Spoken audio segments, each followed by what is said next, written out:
things that have happened and about which critical social scientists have a great deal of concern. So that's what took me to this, and so John told me that initially it was an hour, but we are late by an hour, and so therefore I will speak for 30 to 35 minutes, and if there is a discussion, I am not pretty much sure there is a discussion already scheduled for this. If so, we can have some discussion, and we can move on to the next session. So quickly, so what are the problems that we wish to open up in our discussion? One is obviously about why history is important. I needn't speak much on that. Every day, people die in India because of this dead and gone emperors. Nobody knew that Aurangzeb would become such a fantastic, wonderful guy after so many years of his death. And there again, you have a question of memory, and people think that we remember all these. Our people remember these. There is a lot more about the question of memory, and then we have to ask why this sort of memory is important. And some big fellas could tell us that we have had 1,000 years of slavery under Muslims. All this nonsense we hear, and these gentlemen chest thumping with all these things, and they all play around the notion of memory. So therefore, we ask this question: what role does memory play in history? So I'm sure that each one of us will have something to think about, and subsequently develop our ideas in relation to this. Which would also mean that all histories are contested histories, or even as they are constructed. And in a very positive sense, I am talking about. Contested because if you recall what Professor Deshpande spoke last morning, yesterday, he was talking about the kind of partial truths. And the historians are not always happy with this partial truths. Although we do have this notion of historical truth, but those who are in the profession will know that ultimately we may not know the entire truth. So there is some kind of a space for this notion of partial truth, as he had argued last morning. Yes. Similarly, about the memories, and there is nothing called, a very pristine kind of memory which is out there, which is uncontaminated, because every time you recall certain events of the past as social memory, or, as the ethnographic information that we collect as memory, etc., all of them are constructed. You ask the same person over and over again, then you get different kind of versions of things. And depending on the social locations of people with whom you really converse, their ideas about the past, the memories would also differ. So there are a lot of lot of examples that we encounter. So I just give one example from the situation in Kerala. Last year, I think, because of not last year, a few years ago, 100 years of Malabar Rebellion, if you can recall, there were a lot of new stuff being published. And some of these were obviously proclaiming the right-wing notion of Islamic violence and things like that. And some books claimed that those books have been written based on oral history, social memory, and so on. So, which means that this sort of methodologies can be used by anybody, for any purposes. And now, if you read Against Law and State by Professor Panikkar. So the introductory part, he talks about why he was interested in this, because he would tell, I give this example from this part of India because I think these books are at least familiar to some of you here. Panikkar quotes this sort of thing which he had heard from his mother, his parents. Particularly, what he heard from his mother, who recalled what his grandmother used to say, that the Hindus had to suffer a lot. But these women, Panikkar says very clearly that they were not communal or anything.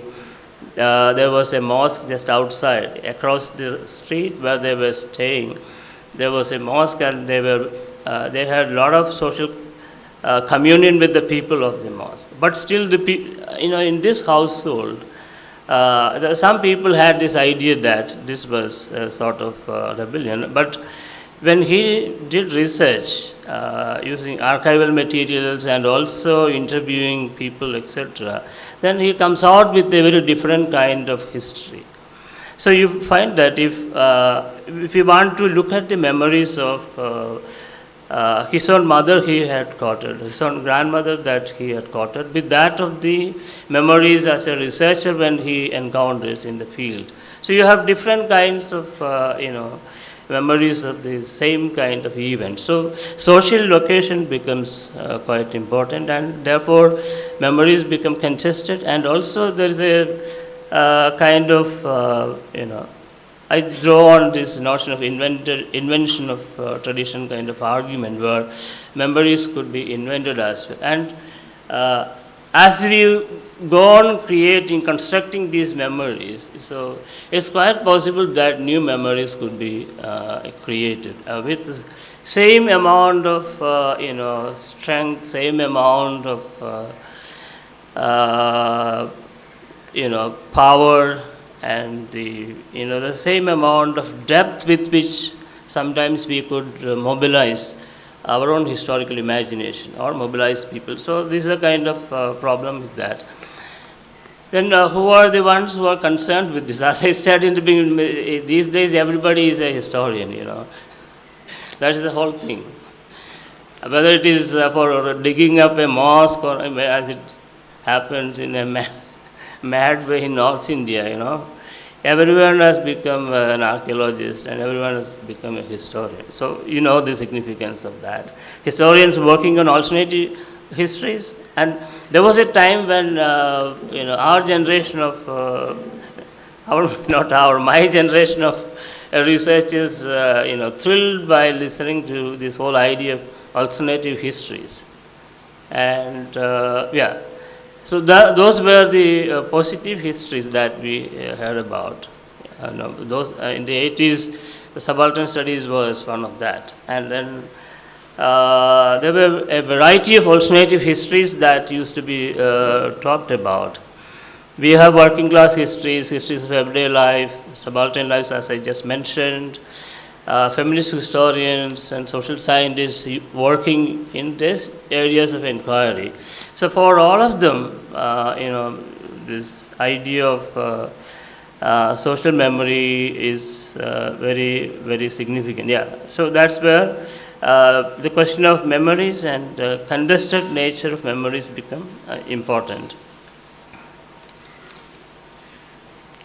So I'm not going into the details of the arguments now. So then let's see what are the other kinds of issues where social memory is mobilized to talk about things in a very detailed manner. So you have studies on genocide, violence, trauma, and all this. And genocide becomes really significant, and and a lot of things talked about,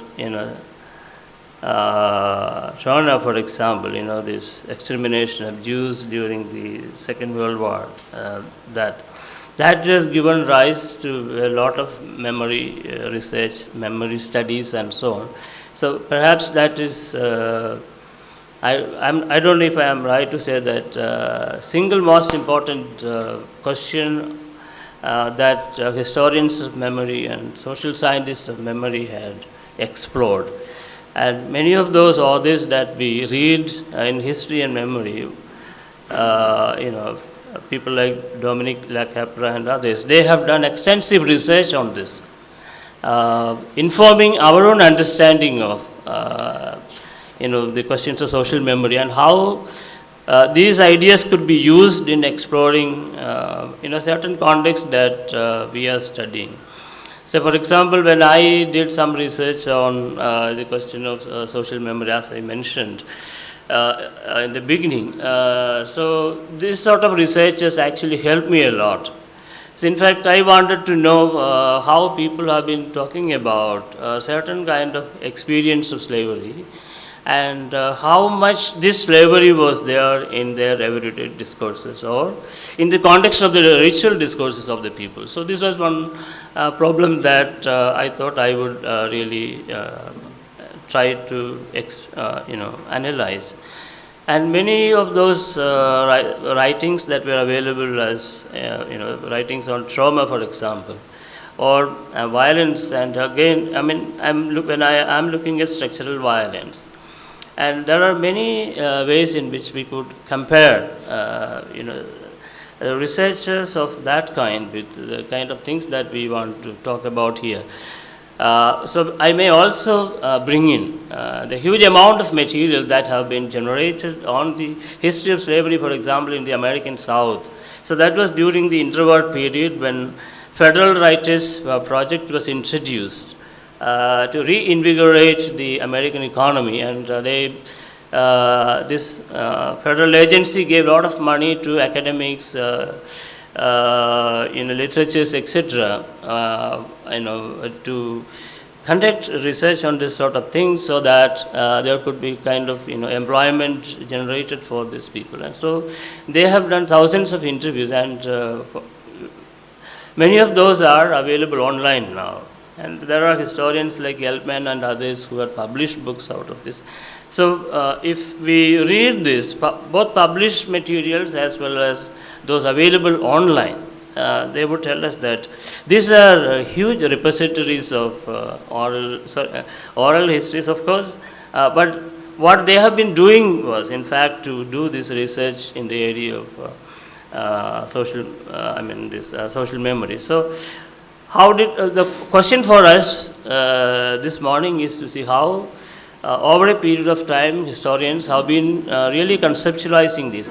What kind of issues could be probed? For example, if I always feel a bit odd when people say that why you want to talk about all this stuff, sufferings and other kinds of things. People talk about that just because that people say that there is no suffering. You listen to this great gentleman Trump, who says all this nonsense now. He says that you cannot talk about any of this, equality and other DEI as they call it. And if you ever talk about DEI, then things are gone for good. So what happens to institutions which were founded on the basis of certain kind of liberative ideas, like fortunately we don't have such good institutions in India, fortunately or unfortunately, but I consciously use fortunately. So like the African American history museums, if we go there, we see the whole history coming alive.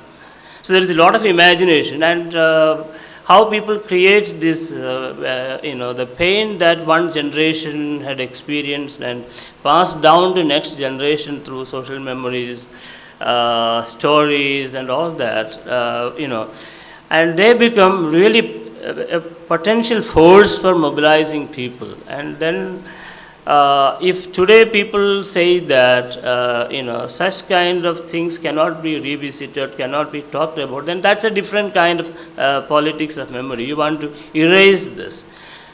Now, for example, in our part of India, even as we had slavery and all that, I don't think we have a memorial for enslaved people in Kerala, for example. except for some well-meaning people putting up their kind of stuff during Biennales and so on, we don't have lasting kind of memorials. And exception could be that of the PRDS headquarters where they have the column of slaves. So to my mind, there are only two. So the idea is that how are we going to memorialize certain histories of pain, sufferings, and so on?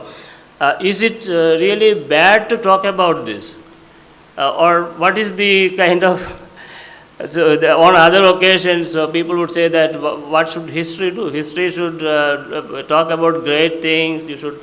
It should fill the minds of young people with pride and all that for the nation, and they should be ready to die for this nation and stuff of that kind. So history is almost like very, what I call, explosive stuff. So why do we want to have such a history?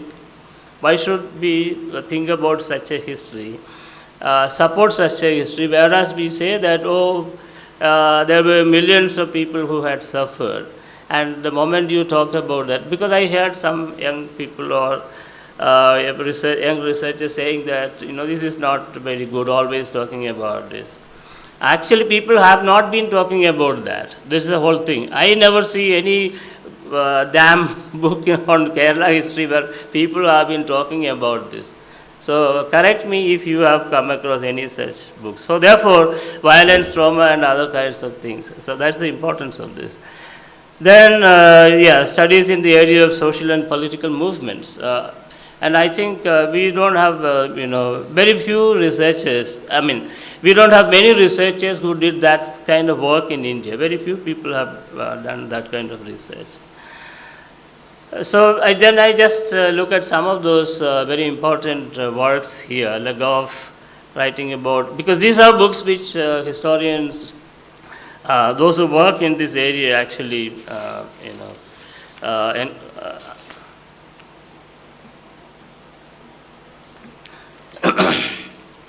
actually read and discuss.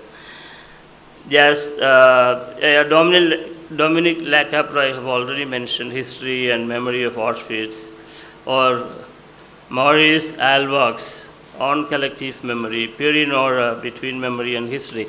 Now, it's a very interesting aspect, because there are a lot of things which really we need to discuss in this. We don't have time. But I may draw your attention to a couple of things. Like, if you really read Pierre Nora's other works and this particular article, which was published in Representations, we really come across an ideas like sites of memory. So that's being explained further.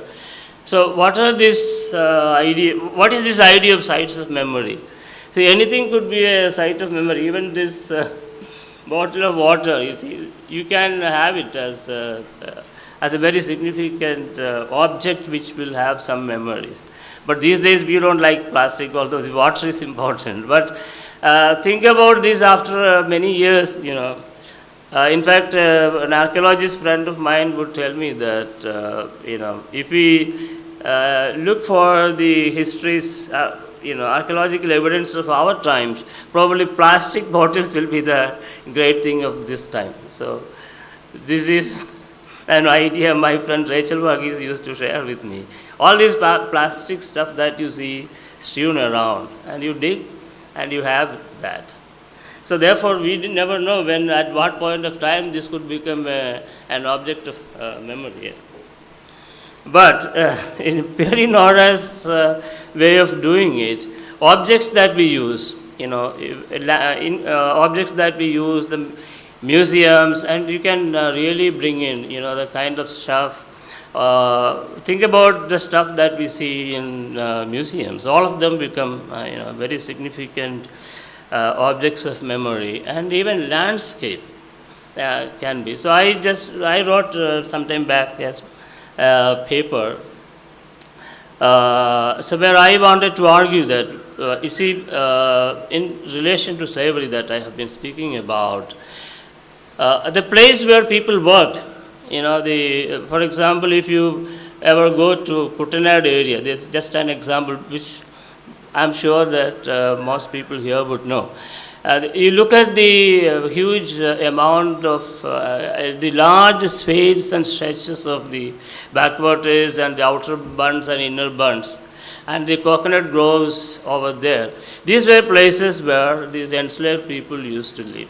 And those lands were owned by the upper caste landlords. And for the people who were enslaved, can we reconceptualize that space as a site of memory? If you really want to talk about the sufferings of these people, then you have this sort of spatial, identifiable spaces as memory, as much as objects that we talk about. So therefore, we have this. This, if you read Nora, you will see that he has been developing these ideas. I just, because of the stuff which I have been reading, so I thought that, well, there is some way by which we could think about, all this as really sites of memories. Or what about the huts in which people live? Because nobody ever talks about the architecture of a hut. I read interestingly in Arjuna Padurai's Future as a Cultural Fact. If you look at that book, there is a section where he talks about, but in the urban context of Bombay, he talks about the poor people living in the slums, in the shacks, and those shacks would become, the kind of. He hasn't said that it's a site of memory, but I am saying that even those shacks could be sites of memory. And in the backwaters of this side, the shacks or the huts where people have been living, and those huts may not have survived 2 seasons of monsoon, because they are all made with perishable materials, etc., highly perishable materials, and they may not survive. But those things survive in the minds of the people, and they do recall. And so we have this whole idea of sites of memory being really developed. So I just leave it as open-ended, because if there is time for discussion, we can have that. Then I just look at some of the Indian scholars. These names are familiar. Kavita Punjab is writing on this Tebaga movement history, where the struggle in the 46-47 period was to reduce the rents paid to the jotedars. This all students of modern history read this, but an interesting aspect is that we have had something like 50,000 women participating in that. What Kavita Punjabi did was to do this oral history of people, and then write about that. So, which is one of those best examples of oral history. Of course, here you actually come across social memory in a very big way. So I just give examples of that kind. And the other work which we have in India, the other genre is about the partition, and on both sides of India, western side as well as eastern side, we have this one.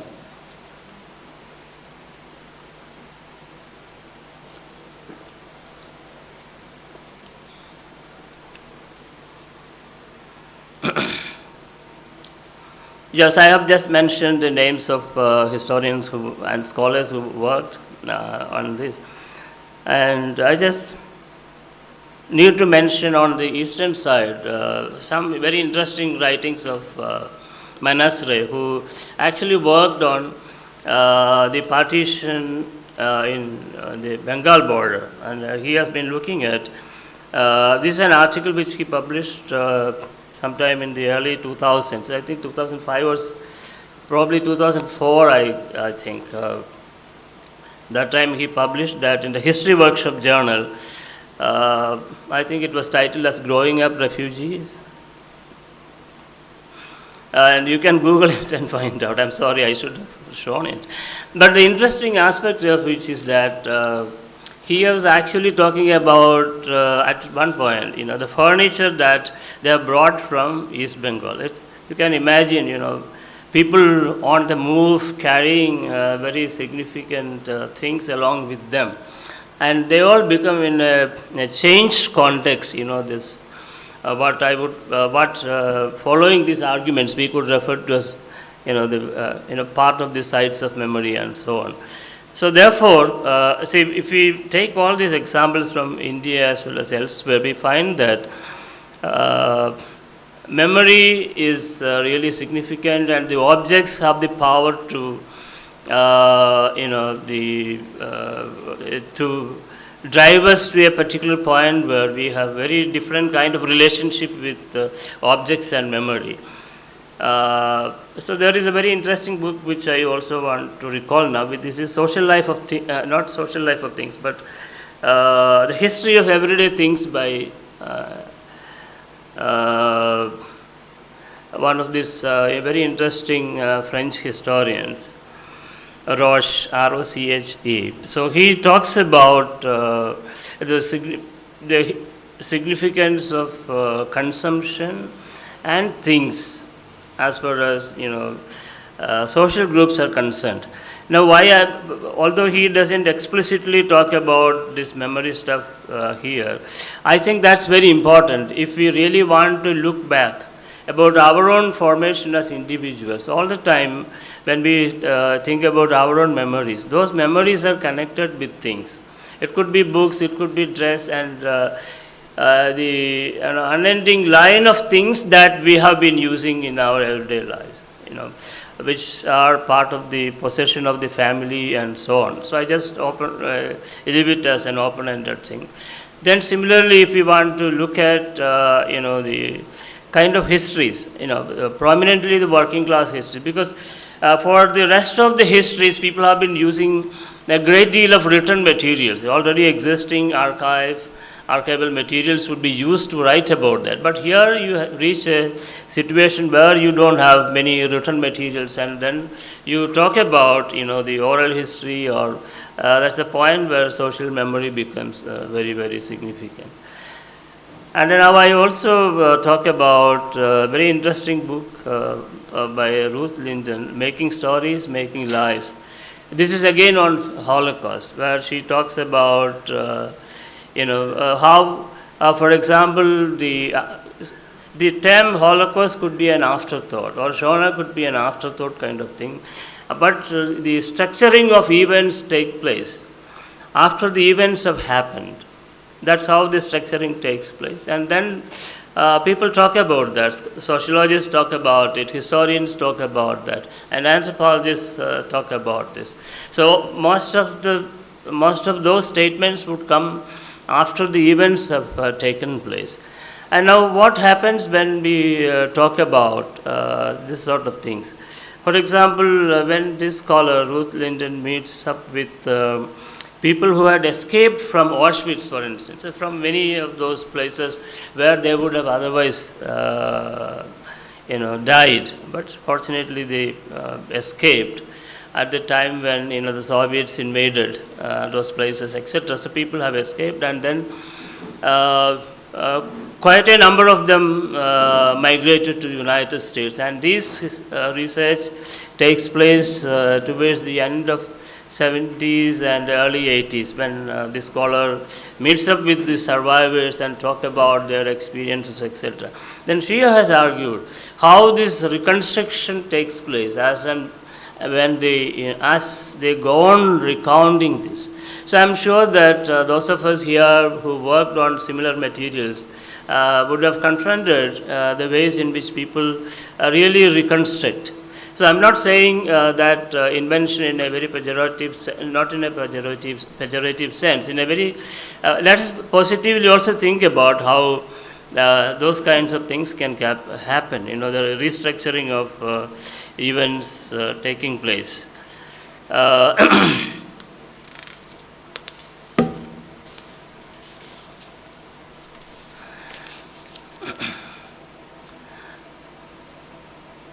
Now going back to some of this, and then I will stop.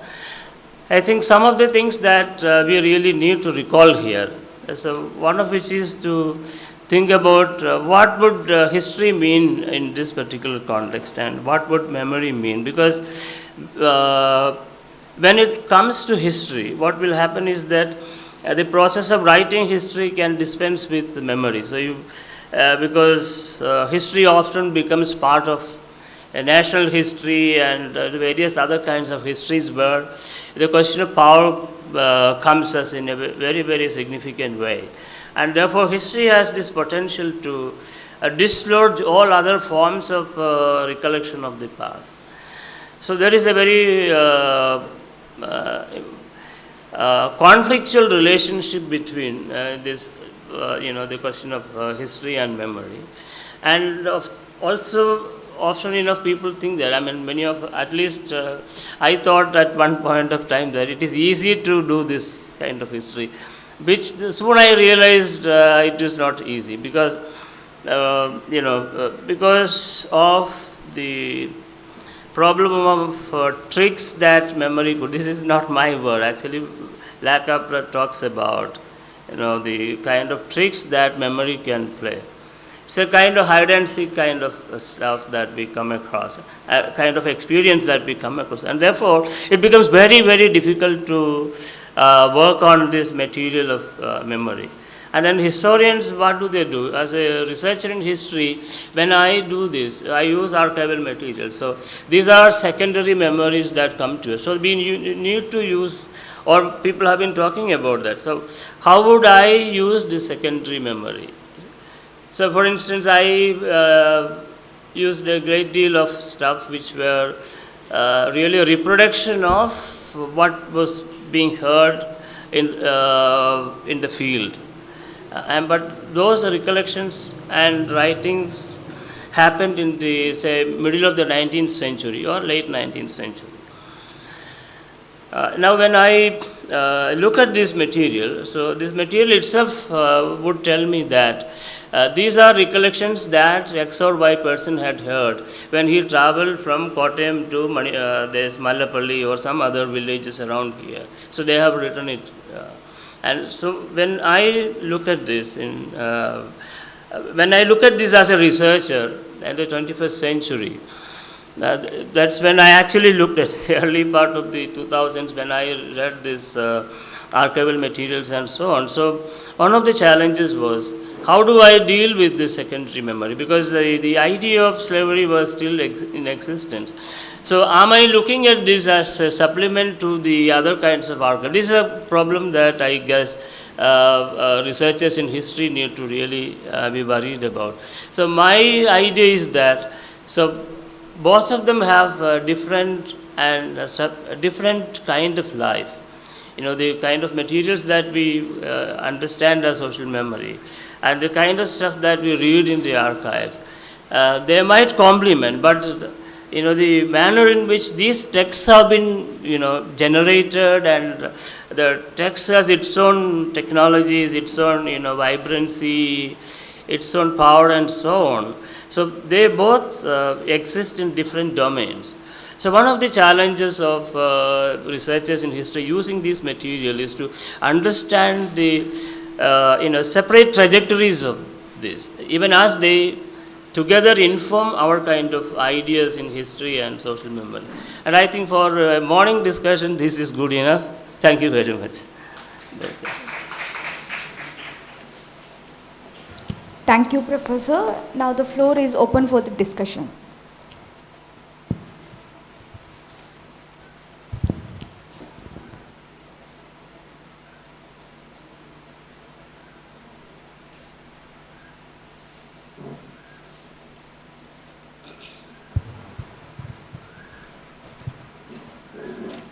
Thank you, sir, for your insightful session.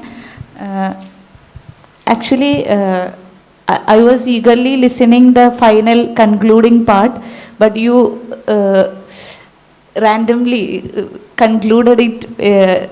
We expect little more explanation in the last, how the secondary memory aspects are included in our historiography, or as a historian, how can we incorporate the secondary memory to our work?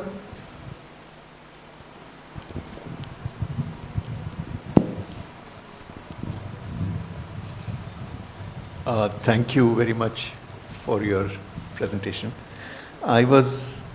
This is a question that I just thought of. It's not really a question, but it's something that I don't know how to think about. And I was reminded of this when you were talking about history and memory. What I'm talking about is social media. It is not quite memory. I'm talking about this entire phenomenon of how you post on Facebook or other media slices of your everyday life as they occur. So it hasn't had the time to become memory, really, but it is also, when it is converted into an image, it is also no longer experience. So it is not immediate, it's not yet memory. It's a kind of, I don't know how to describe it, a horizontalizing, a spreading of your experience present. And I was thinking about that yesterday in the Theyyam performance. There were about 20-25 people trying very hard to document, to take pictures of the thing. And I was wondering, there is a very strong urge today, a contemporary urge, to horizontalize one's present, right? To make something more of an experience that I'm having, that is not sufficient for me. I have to convert that into a representation that is, that is spreadable. Where does this fall? Is this memory? Is this a kind of history of the present? Is this democratizing experience or disseminating experience? What is this, according to you? Thank you.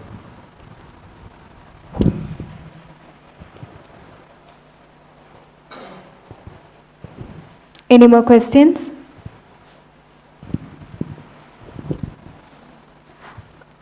മാഷ് പറഞ്ഞത് ഇപ്പോൾ ഒരു historical പെർസ്പെക്റ്റീവാണ്. അപ്പോൾ ഇത് auto എത്തനോഗ്രഫിക് കേൾക്കാവോ? അടുത്താണോ blur?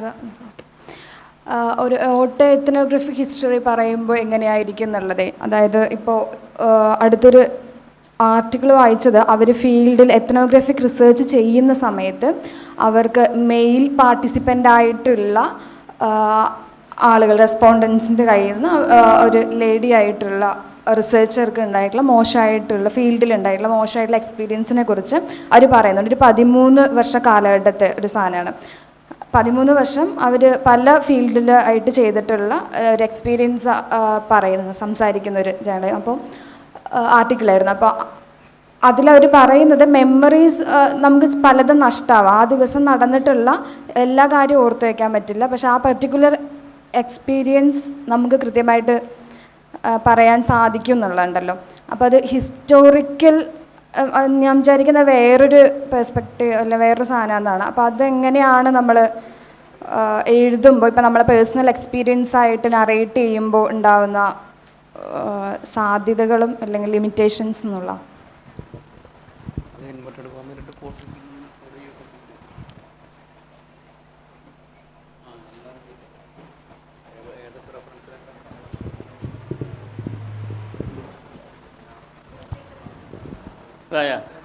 Thank you. These are for a lifetime. Okay, so I will quickly move on to those questions. Thank you very much for these wonderful questions, and I hope I'm not in a position to give a final answer to this, and of course nobody is in a position to give a final answer, because many of these answers continue to grow, or responses. Now the first one about the secondary memory and the work of historians.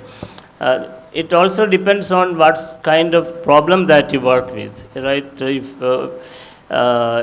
on certain issues, as we are familiar with the breadth of the issue and depth of the issue, as we are familiar with, then we know where to look for the kind of information that we really need to have. So if you want to really know how, for example, some of these ideas, the kind of question that informs your kind of research, like for example nationalism, if you want to look at, how did it mobilize people, and what are the ways in which we have modern historians have been talking a great deal about using the archive to look at this question.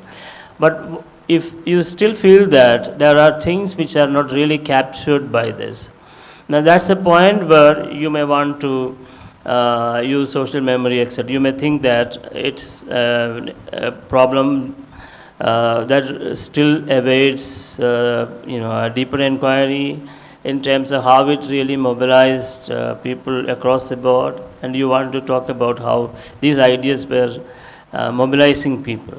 So it is at that level that you can generate your own archive.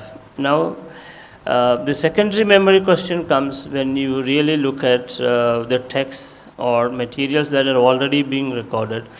Or for instance, if you really look at the recordings by the other scholars that have already been made. I gave an example, but that is in relation to slavery in the US, the example I gave. But if you look at several institutions in the West, you find there are several archives of oral histories people have been holding and developing. For example, the working class history.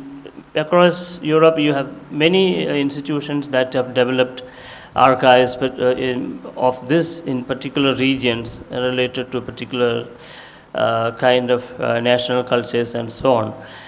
And if today as a researcher, if any one of us go there and work on these materials, for us, if we follow that sort of a classification, it's a kind of secondary memory. And how do we relate with that? How are we going to really analyze this?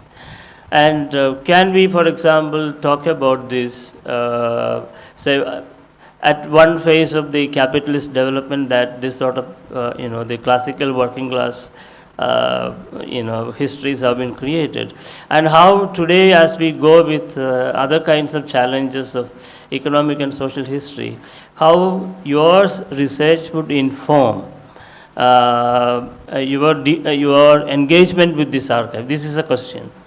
Now, if you want to think about the history of consumption using these materials, which are already collected, your questions become very different, and how people a different kind of relationship that contemporary society has developed in terms of consumption, which the materials already collected for an earlier phase might inform us.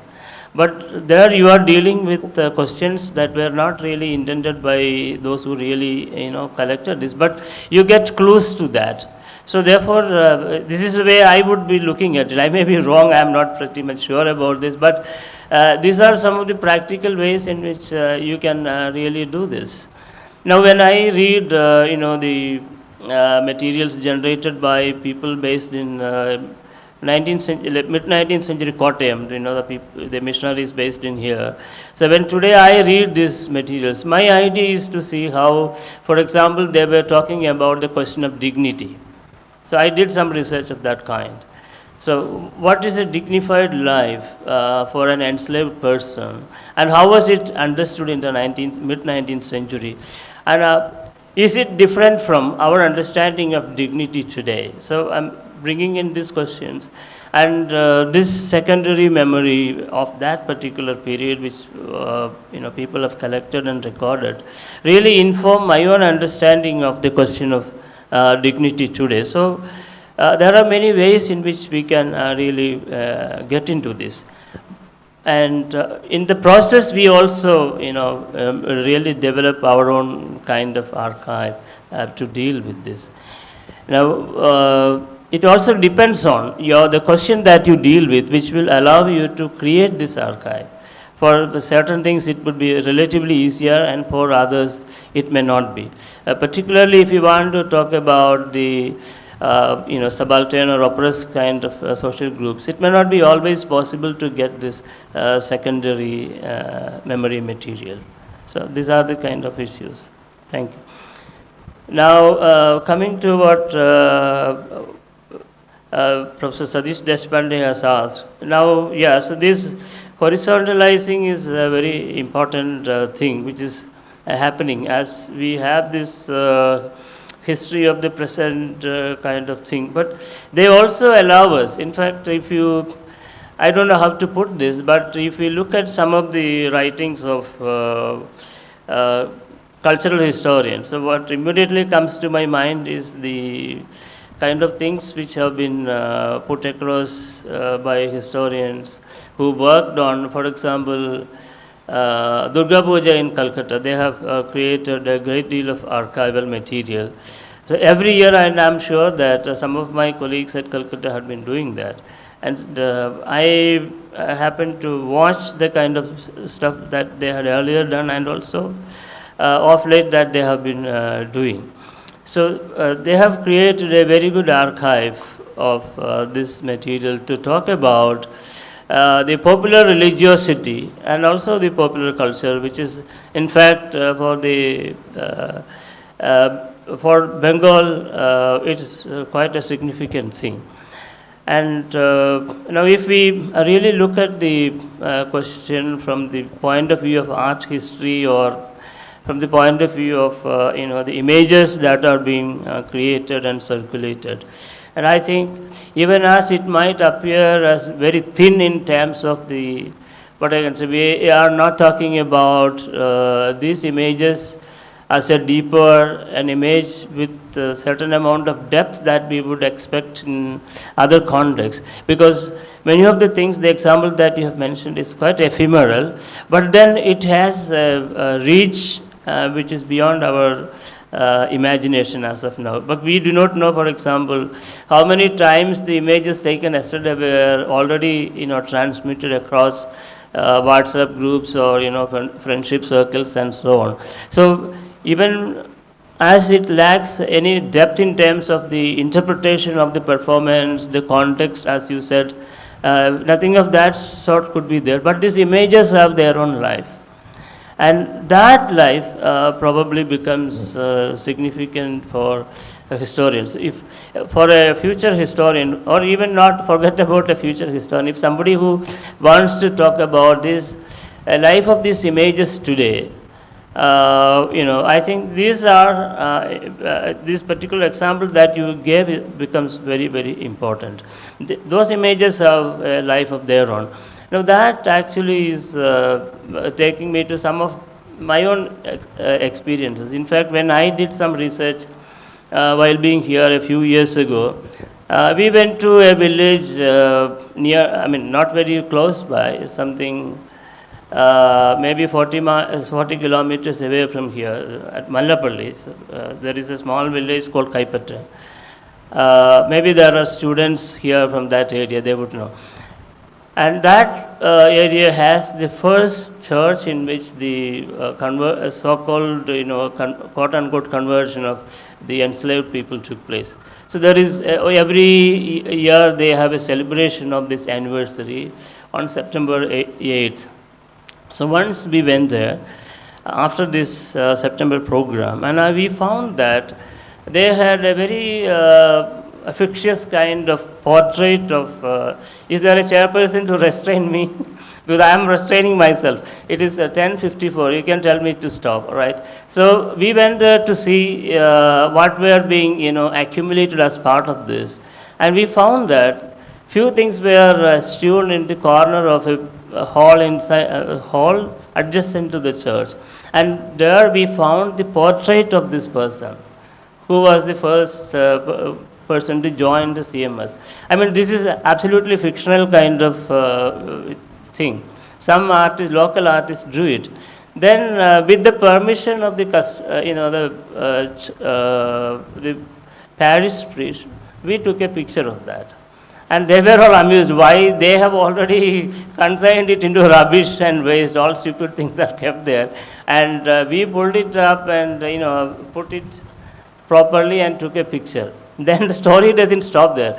Then when I wrote, as part of this larger research project with the Social Science Research Council in New York, so I used to, make their blog posts and, stuff like that, and also post pictures of the work which we have been doing and interesting things that we have come across. And we actually sent this picture to the editors of the project report at SSRC in New York. Then suddenly came the question, who holds the copyright of this? But they said that if they want to publish this, I have to provide them copyright. And then the only option was to go back to this Malapalli church and ask the people there about who is the holder of the copyright. Fortunately, we had the phone number of the parish priest, and I asked him. He had never heard about anybody asking for copyright of this material which they were about to burn. Luckily, they didn't burn it, because then I told them that these are very important things. Although these have been really discarded by you guys, it has some value, and still you can see this on their website. Sometimes that's not opening. Sometimes it opened for some reason. But anyway, so the long and short of it is that that picture, which was, exactly the same thing. The life of that was very short, very thin, but then it becomes a big, I may use a phrase which is quite outlandish now. It's a thick description kind of afterlife of this image. The image itself becomes very thick, which is potent with meanings and so on. And now I cannot reproduce that without clearing the copyright and without ascribing authorship to the person who drew. So then we said that this was actually painted by an anonymous painter from the local community and so on. So therefore I think, and also the kind of stuff that we see on the website of Tasveerkar and all that.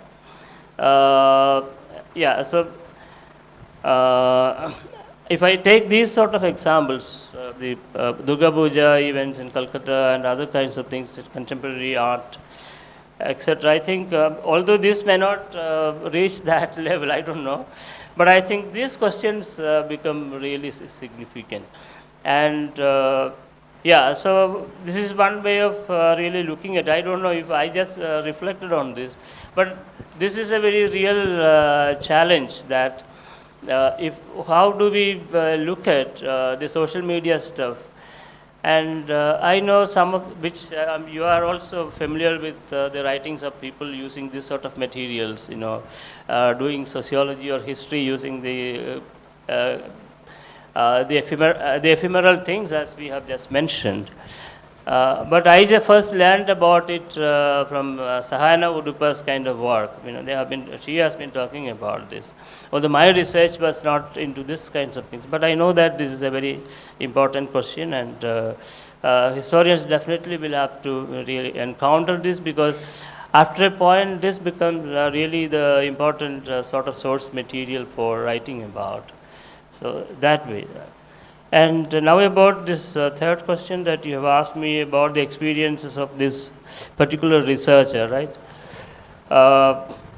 The historical autoethnography. So one problem with the historians doing autoethnography is that often enough, historians are not talking about themselves in a way as this autoethnographic stuff would be doing.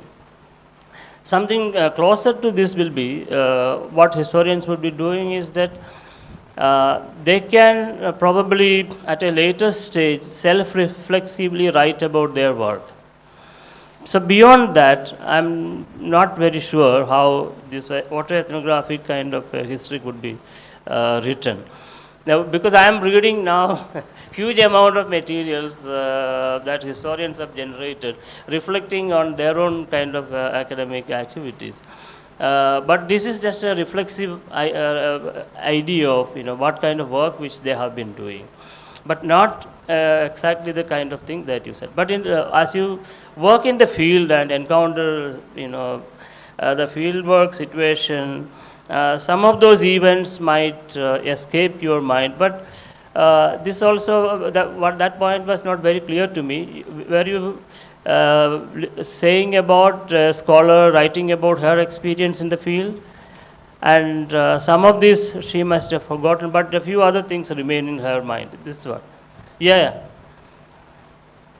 Yeah, I was very much concerned about time is running out because of you guys. You should have started early. Okay? So I'm saying back. Yeah, I comply with this, what you told me. Thank you. The point is that for historians, they really don't encounter their, kind of what you call, the themes that they write on. If somebody who is writing on Aurangzeb, he is not going to encounter this gentleman. No? Although a historian in a self-reflexive mode could say that Aurangzeb was a politician. Like any politician, he must have been doing his own mistakes, like our contemporary rulers do, but they don't own up their mistakes as much as Aurangzeb did not. But then Aurangzeb knew that he needs to get the support of Rajputs, just because he had a fear that Shah Jahan was still in jail, and the nobles who were supportive of him could turn against Aurangzeb. Then he thought that, okay, the other guys are going to be of some help. And the historian, this is not a fictional statement I am making, this I have read in Professor Rizavi's article. So he says that, Professor Rizavi says that, because of that, he had a different kind of policy. And he would say that Aurangzeb was a politician, no more and no less, like any other politician doing his nonsense today, most often getting their politics wrongly. So this is the kind of idea that historians can have about the historical subjects. But ethnographers have a different take, where the kind of stuff that you have mentioned is important. But then the back and forth movement of, this is my last point, mindful of you or not, the back and forth movement between the archive and the field is something that they I will not say very few, but many ethnographers do that, the back and forth movement. So thank you. We can have some private conversation. Thank you, Professor. Now I request Professor Satish Deshpande to hand over a token of gratitude to Professor Sanal Mohan.